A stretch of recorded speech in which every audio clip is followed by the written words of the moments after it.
নমস্কার বন্ধুরা, সুপ্রতীক ট্রাস্ট নির্মিত প্রেমের পাখি নামক কাহিনীমালা পরিবেশিত হচ্ছে। আমি আপনাদের বন্ধু শর্মিষ্ঠা উপস্থিত হয়েছি কাহিনীর ৪ নম্বর পর্ব নিয়ে। ৩ নম্বর পর্বে আপনারা দেখেছেন নিশা ও প্রতীক জাপানে পৌঁছেছে। এয়ারপোর্ট থেকে বাড়ি যাওয়ার রাস্তায় নিশা এবং প্রতীক রাস্তার দুধারে সারি সারি সাদা ফুলে ঢাকা গাছের প্রাকৃতিক সৌন্দর্য এবং দৃশ্য মুগ্ধ হয়ে দেখতে থাকে। আকাইরা ওদের বলে, এই যে সুন্দর ফুল আপনারা দেখছেন এর নাম সাকুরা। এই ফুল জাপানের জাতীয় পুষ্প। নাগোয়াতে এই সময় সাকুরা 1 সপ্তাহের জন্য ফোটে। ফুল সব পড়ে গেলে গাছের সবুজ পাতা আসবে। নিশা আর প্রতীক ফুলের সৌন্দর্যে আশেপাশে সব জায়গার সুন্দর পরিষ্কার পরিচ্ছন্নতায় অভিভূত হয়ে গেল। তাড়াতাড়ি ওরা ওদের থাকার জায়গায় চলে এলো। সুন্দর ছোট্ট একটা বাড়ি। ভেতরে ঢুকে দেখলো 2 কামরার ঘর খুব সুন্দর করে সাজানো।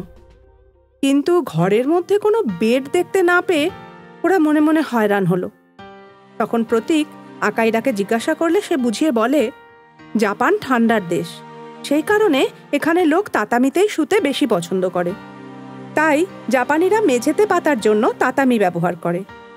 বন্ধুরা, তাতামি হলো এক ধরনের চাটাই যা ধানের খড় এবং সরজাতীয় নরম ঘাসের বুননে তৈরি হয় এবং চারিদিকে কাপড়ের পাড় দিয়ে ঘেরা হয়।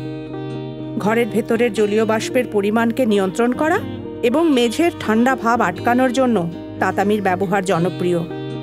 জাপানে প্রায় সব লোকই তাতামির ওপর গদি পেতে বিছানা করে শুতে পছন্দ করে এবং সকালে উঠে এই বিছানা ভাঁজ করে স্লাইডিং কাবার্ডে রেখে দেয়। ফলে ঘরে অনেক জায়গাও পাওয়া যায়। আকাইরা ওদের বলল, আপনারা একবার শুয়ে দেখুন, যদি অসুবিধে হয় তাহলে আমি খাট নিয়ে এসে লাগিয়ে দেব। বন্ধুরা, আজ গল্প এখানেই শেষ করব। আগামী দিনে আমরা দেখব এই দুজনের সাথে এই গল্পে কি ঘটে। এরপর কি হলো জানতে চোখ রাখুন পরবর্তী ভিডিওগুলোতে।